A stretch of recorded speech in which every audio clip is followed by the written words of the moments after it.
Uma câmera na mão e uma ideia na cabeça. Para o cineasta brasileiro e idealizador do cinema novo, Glauber Rocha, esses são os primeiros passos do fazer cinematográfico. Mas será que é só isso mesmo? O que mudou do cinema novo pra cá? Descubra o cenário atual do cinema independente em Belo Horizonte com a gente. É isso aí, hoje é quinta-feira, 25 de agosto. Começa agora o Espaço PUC, você por dentro de tudo o que acontece na universidade.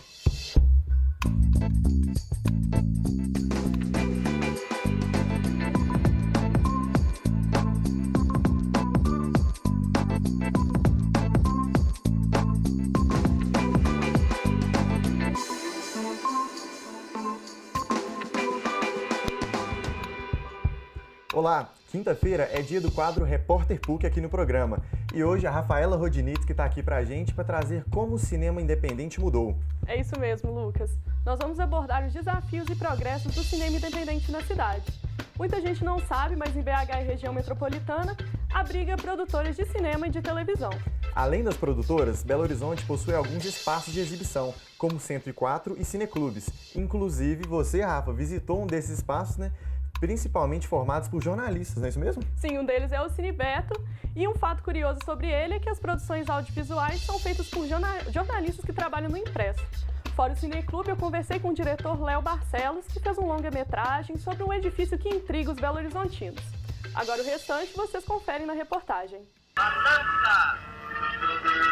Balança! Mas não cai! O Balança me atraía muito pela memória que o espaço tinha, né? O tanto que ele carregava ali de memória, o tanto de gente que passou por ali. E eu acabei sendo o último residente do prédio. Então eu acabei pondo um pouco da minha história junto da memória dos que ali já tinham residido. Como que as pedras podem nos dizer alguma coisa, né? O que um prédio abandonado tem, o que um monumento te diz quando você circula por ele, que energias passam ali, o que aconteceu ali, o que ainda vai acontecer, quem passou por ali, quem morou ali, como eram as pessoas. O diretor e roteirista Leonardo Barcelos realiza obras audiovisuais em Belo Horizonte desde 1997 e em 2012 teve o edifício Balança Mas Não Cai como personagem principal de seu primeiro longa-metragem. Histórias de gravação não faltam. Foi quando a gente foi gravar dentro do Balança, com a grua lá em cima do prédio, que estava ainda em construção, o Kaká, que mexia na grua, ele ficou tonto, ficou tonto durante meia hora, parece que ele tinha vertigem.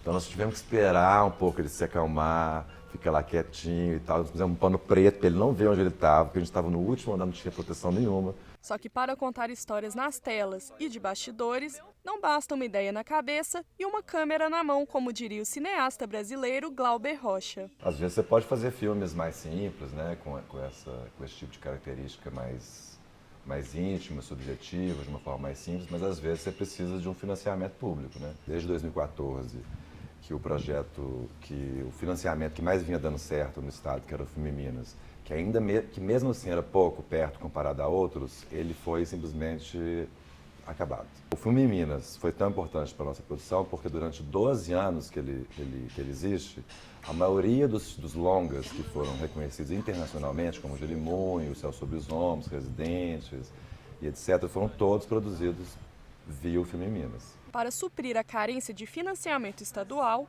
os produtores buscam aporte em outros fundos. O fundo tutorial está dando para nós um pouco de ajuda, né, nesse vácuo que o Estado deixou. Mas é tão concorrido que fica difícil de muita gente bacana daqui passar no fundo tutorial, que é um fundo federal.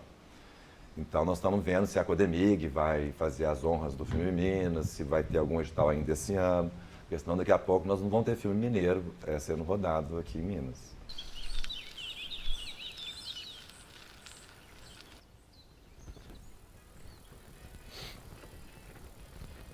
A produtora Ana Lu Bambirra, que iniciou no cinema independente em 2015 com um curta Antes da Primavera Metade de Mim, avalia que a dificuldade de financiar um filme atinge também quem está começando. São poucos editais que se abrem principalmente para quem começa. Os editais que se estão abrindo ultimamente são mais para quem tem mais experiência e mais para longas. Aí quem pretende começar a fazer um filme de baixo orçamento, fica meio sem saber como fazer. Na contramão da dificuldade de financiamento estão jornalistas que produzem conteúdo audiovisual para os portais dos jornais impressos. E um dos espaços que aposta nesse tipo de trabalho é o Cineclube Carlos Alberto Soares de Freitas, que abre espaço para várias produções. A mostra surgiu no ano passado, quando um colega nosso, companheiro, viu que estava sendo produzido muito material diferente, novo, pelos jornalistas, principalmente pelos jornalistas que trabalham com fotografia e estavam começando a produzir novos conteúdos, né? E fazer uma filmagem com material do site. E essa mudança, ele falou assim, vamos fazer uma mostra e reunir isso. Então, a partir daí, a gente fez a primeira mostra, que está aqui a maior parte das... né? Estão aqui todas as exibições da mostra do ano passado. A ideia foi essa, é reunir e colocar todo mundo para conversar também sobre isso. Aqui tem uma exibição de filme por mês, então eu sugeri um dos filmes, aí você vem, conversa, vê o filme, bate um papo depois, fala sobre o filme e sobre várias outras coisas. E agora é o segundo ano da mostra, eu participo da mostra desde o primeiro ano. No primeiro ano com 2 filmes, que foi Epidemia Silenciosa e Porque o Brasil. E esse ano eu participo com Que Amor é Esse, que é sobre violência de gênero, e com Libertadores 2013. Ao contrário do cinema, o audiovisual jornalístico não tem roteiro e imprevistos acontecem. Leonardo Fontes passou por essa situação durante as gravações do vídeo sobre a Marcha das Vadias em Belo Horizonte. Eu fui gravando uns takes e tal, até que eu peguei um flagrante de agressão de uma das manifestantes. E foi punk, porque poucas vezes isso aconteceu comigo, eu tive que interferir na cena, acabei desligando a câmera, entrei para não agredir a mulher e tal. Tive um feedback muito grande disso, imediatamente nós postamos esse take, não foi nem um vídeo, não tinha editado o vídeo. E deu mais de 500 mil acessos em um dia e pouco, assim, foi uma coisa bem absurda. Assim. Seja no audiovisual jornalístico ou no cinema, o olhar daqueles que ficam por trás das câmeras registra imagens que não imaginamos e que nos fazem sentir não pelo tato, mas pela visão. O Leonardo Barcelos e a Nalu Bambirra, que trabalham com cinema independente, enfrentam dificuldades daquelas diferentes dos jornalistas do Cinebeto. Apesar de explorarem temas que vão além dos tradicionais, eles contam com financiamento das empresas jornalísticas onde trabalham. Realmente não dá para fazer cinema só com uma câmera na mão e uma ideia na cabeça. É bem mais complexo que isso.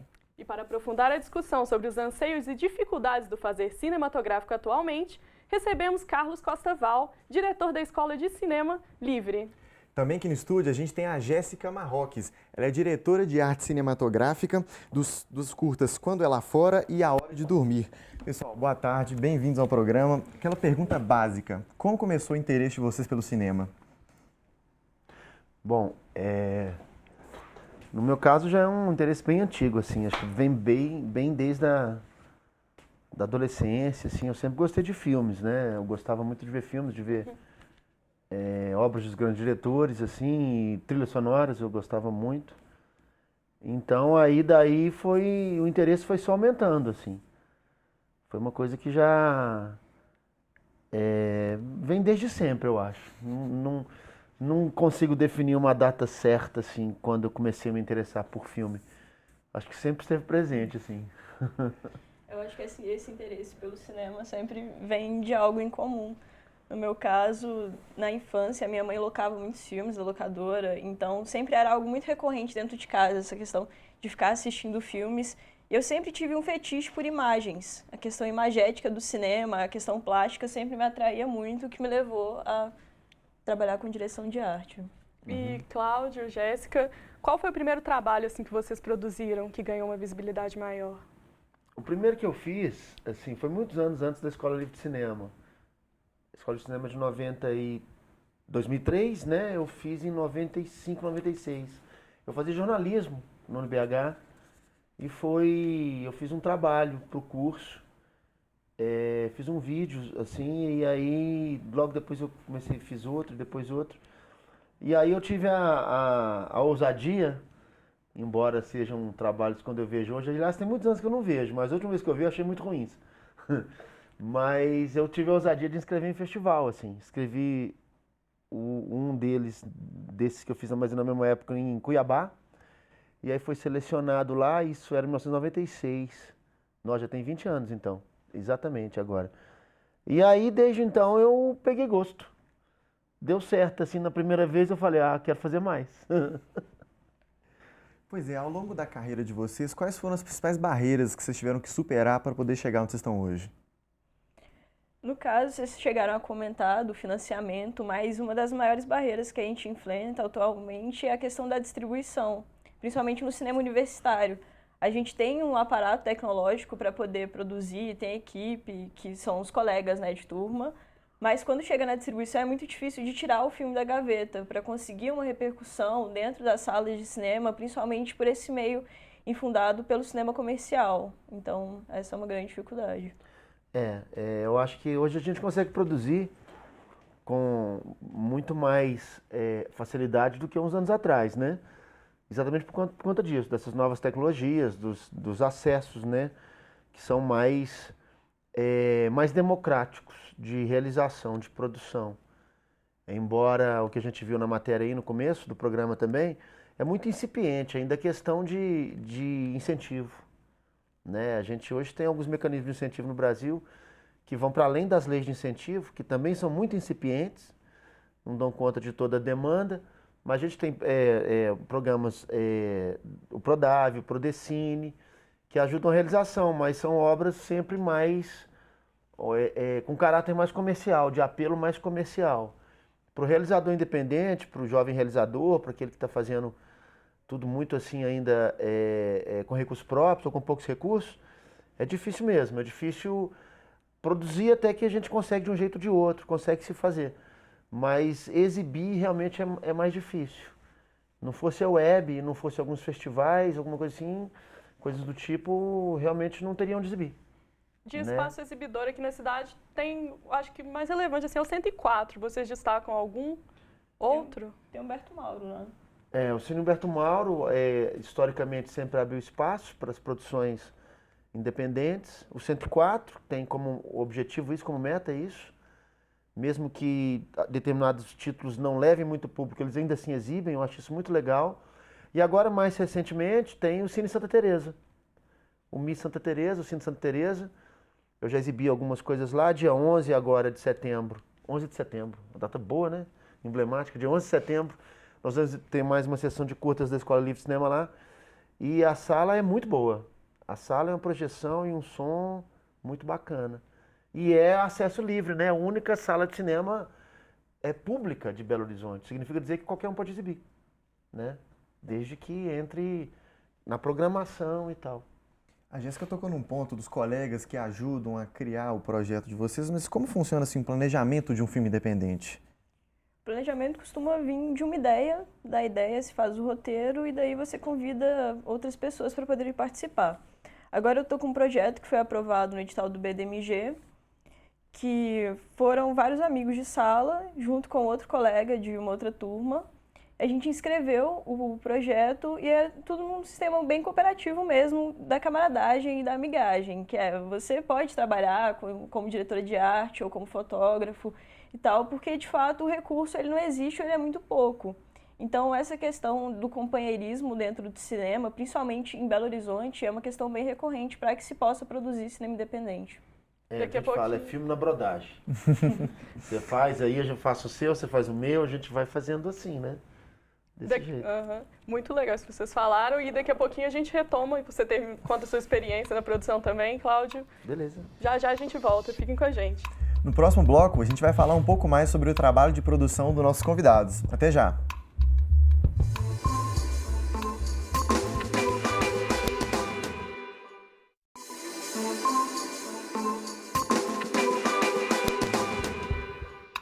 Estamos de volta com o Espaço PUC de hoje e no quadro Repórter PUC o tema é cinema independente. Um dos curtas em que a Jéssica fez parte da equipe, o Quando Ela Fora, foi exibido no 26º Cine Ceará e agora vai até Nicarágua na 8ª Mostra de Cinema Ibero-Americano. O curta é uma ficção científica sobre a alienação do ser humano em um mundo distópico. O Cláudio também apostou na distopia como tema da sua nova produção, a série Orla, que vai ser lançada em dezembro desse ano. Nela, ele escreve, dirige, produz e também atua. E vocês podem falar um pouquinho da experiência de vocês nesses dois trabalhos? Pode. A experiência que a gente teve foi bem interessante porque foi o primeiro curta, de fato, que muitas pessoas da equipe haviam produzido. Então, foi um projeto que a gente fez sem patrocínio, sem orçamento, sem financiamento nenhum. O que a gente fez foi com alguns apoios, por exemplo, da Asmari, que é uma associação de catadores de lixo, porque o nosso filme ele trabalha com uma realidade meio fictícia. Então, nós precisamos ter esses contatos. E foi uma experiência bem legal, porque a gente conseguiu conhecer várias pessoas dentro do cenário de cinema independente de Belo Horizonte, para poder ter um contato mais efetivo, para poder realizar outras produções. Então, foi interessante por esse motivo. A série, o Orla, a gente está finalizando agora. Nós estamos editando. Aliás, eu estava editando agora. Eu saí da ilha de edição e vim para cá. Porque a gente está com lançamento em dezembro, são 7 episódios. Eu inspirei para escrever essa série num conto do século XIX, um autor francês chamado Guy de Maupassant. O conto chama Orla, é um conto homônimo, ele está em domínio público, portanto, já há muitos anos, né, muitas décadas. E eu sempre gostei muito do conto, eu já conheço esse conto há muitos anos, assim. E aí, no ano passado, eu tava bem empolgado, assim, fazer uma coisa um pouco mais ousada, mais extensa, porque eu já tive a felicidade de fazer vários curtas, dirigir um longa também e tal. Mas eu estava com o intuito de tentar vender um produto, fazer um produto que tivesse um apelo comercial e que pudesse ser distribuído. Tentasse uma emissora, um Prodave, alguma coisa assim. E aí eu escrevi essa série, são 7 episódios de 26 minutos. Uma ficção científica, uma série de ação, mistura suspense, drama também e tal.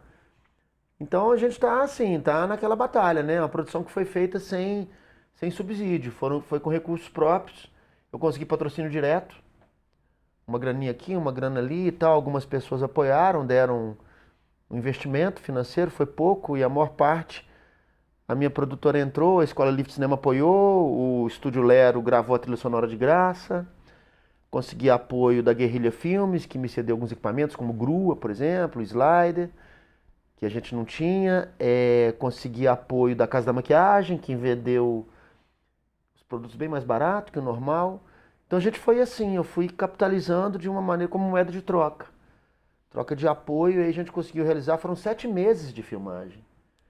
7 meses, de agosto a fevereiro desse ano. Então a gente está naquela fase final que é a pós, que é um negócio assim, né? Imagina você editar 7 episódios de 26 minutos, é uma coisa, parece que é assim, né? Não acaba nunca. Agora, Cláudio, como que é participar de praticamente todas as fases do processo de produção de um trabalho tão longo, como você falou? Eu acho assim, aquela coisa, o hábito faz o monge, né? Quando a gente começa a produzir, na maior parte das vezes, na nossa realidade, no audiovisual, a gente não é exatamente como a gente quer, é como a gente consegue. E nessa lida, fazendo assim, né, às vezes com algum recurso, conseguindo aprovar numa lei, conseguindo uma premiação aqui, fazendo My Pockets Production de outro jeito e tal, a gente vai aprendendo a fazer. Então, o produtor independente, ele tem que ter o domínio de todo o processo, né? Com muita frequência, o sujeito tem aptidão para escrever, para dirigir, para montar, para fotografar. Então, comigo não foi muito diferente, não. Essa formação se deu assim. Embora eu tenha estudado, eu fui estudar TV e tal coisa, eu aprendi muito empiricamente. Uma maneira que natural da gente aprender. A gente vai ali, aprende com um, aprende com outro, monta um grupo de realizador, de produção, né? Assim, tem algumas pessoas com quem eu trabalho junto já tem muitos anos. Então, nessa lida diária, assim, de vários filmes, o que a gente falou no bloco anterior, né? Um faz um filme de um, outro faz um filme do outro, a gente vai meio que aprendendo a fazer coletivamente. Essa é uma maneira muito, muito prática e que dá muito resultado no processo de conhecimento da realização cinematográfica. Então foi assim, eu adaptei o conto, fiz uma adaptação e em um mês eu escrevi 7 episódios. Fiquei tão empolgado assim, que eu sentei e em 30 dias eu fiz 7 episódios. Então foram 150 páginas em um mês. E aí depois disso juntei uma equipe, foram 36 atores que trabalharam nessa primeira temporada e mais 30 pessoas na equipe. Então foram mais de 60 pessoas. E todas elas, assim, algumas eu já conhecia, de outros trabalhos profissionais. Uma boa parte foi egressa da Escola Livre de Cinema, que a gente tem muito essa prática, né? Chamei alguns atores, alguns alunos que estavam terminando o curso também, para fazer algumas funções e tal. E a coisa foi assim, vai do jeito que a gente vai, né, conseguindo fazer e da melhor maneira possível. Nunca exatamente como se quer, mas quase sempre como se consegue fazer. E esse trabalho se recompensa com o público? Assim, como a gente está numa fase ainda, a data de estreia, inclusive nós vamos fazer o lançamento no dia 2 e 3 de dezembro no Cine Santa Teresa. Eu andei pesquisando aí e vai ser a única vez no Brasil que uma série vai ser lançada no cinema como a gente faz na vida, assistindo vários episódios de uma vez. Quem gosta de série faz isso, né? Então vai ser no sábado e domingo, são 4 sessões. A gente vai exibir todos os episódios seguidos de comentário.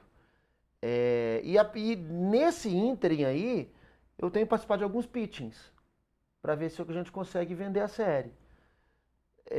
Então, ou seja, eu estou nessa fase ainda, né, de tentar comercializar o produto, né, que é a etapa final, a etapa que a gente já comentou que tem um grau de dificuldade muito grande, porque a gente precisa de veículos de exibição, né?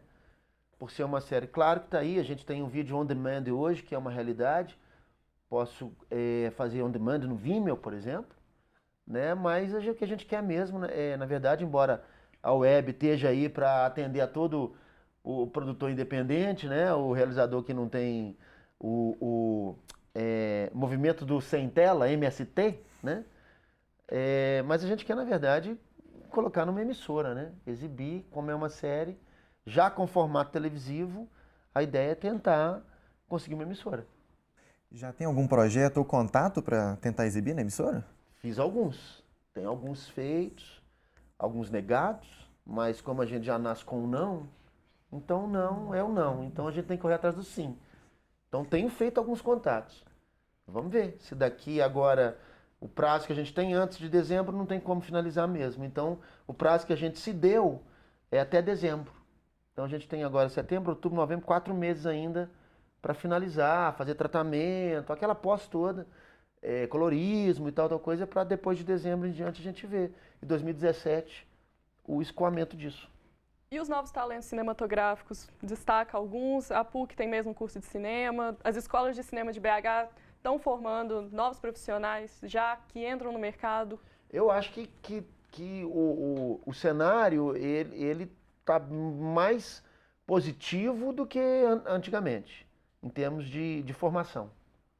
Né? A gente, uns anos atrás, não tinha escolas, né? Escolas de nível superior, que eu digo, né? De audiovisual e tal. Então, hoje a gente consegue, a gente vê uma galera nova e fazendo muito bem. Saindo, assim, bem formada e aí, pela lida mesmo, vai se capacitando, né? Cada vez mais. Mas o que eu tenho visto nos últimos anos para cá, eu acho que tem despontado pessoas bem interessantes, jovens, assim, legais, fazendo trabalhos muito instigantes, assim. Se a gente fizer um apanhado desses festivais e mostras de cinema aí, brasileiros aí, a gente vai ver que a grande maioria é tudo de jovem realizador. A grande maioria. Jéssica, eu queria que você comentasse um pouco para a gente sobre o mercado de trabalho aqui dentro de Belo Horizonte e dentro disso, falar um pouco também sobre o Quando é Lá Fora, que agora vai para a Mostra de Cinema Ibero-Americanos lá na Nicarágua. Como é que vocês estão lidando com isso e como é que está o mercado aqui em BH? O mercado em BH ele é bem voltado, às vezes, para algumas produtoras, por ser mais comercial, mas, felizmente, Minas Gerais, principalmente Belo Horizonte, ele tem um mercado muito bom para filmes independentes, que ele vem dessa cultura de cinema, de videoarte, então ele é bem aberto para esse cinema de experimentação, então tem uma recepção muito grande. E o que mais acontece realmente é esse aprendizado de set também, que é quando você vai fazer um trabalho e aí você cria uma nova relação de contato com outros realizadores, produtores e vai aprendendo e participando de todos esses processos. E o Quando é Lá Fora, na verdade, foi uma surpresa quando nós passamos no festival. A Ana Lu Babia, que vocês entrevistaram, inclusive, foi a responsável pela distribuição do filme.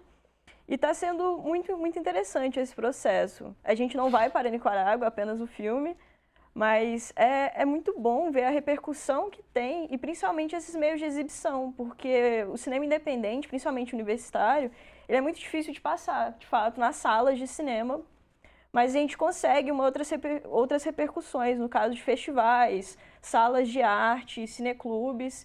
Então está tendo uma repercussão bem legal e está sendo bem feliz por estar participando desse processo e pelos contatos que a gente está conseguindo fazer.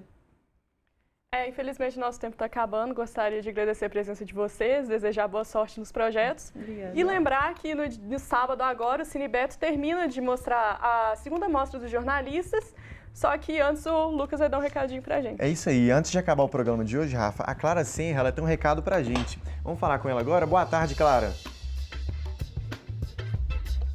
Oi, Lucas. Oi, Rafa. Pois é, amanhã tem Espaço Cult na tela da PUC TV e TV Horizonte. Eu vou receber o Casa Voz Grupo Vocal. É um grupo bem interessante que toca e canta através do corpo e da voz. Não tem instrumento nenhum, é muito legal. Não perca, tá bom? 4h30 da tarde, aqui na tela da PUC TV e TV Horizonte. Eu espero vocês, é claro. Até lá! Isso aí, o recado tá dado. E amanhã é dia de Espaço Cult. Mas na segunda-feira eu tô de volta com o Espaço PUC às 4h30 da tarde. Eu espero por vocês. E você pode participar com a gente. Envie sugestões e comentários para o e-mail do programa, espaçopuc@pucminas.br, e também pelas redes sociais da PUC TV. Não deixe de participar. Na próxima quinta-feira eu estou de volta com mais Repórter PUC. Até lá!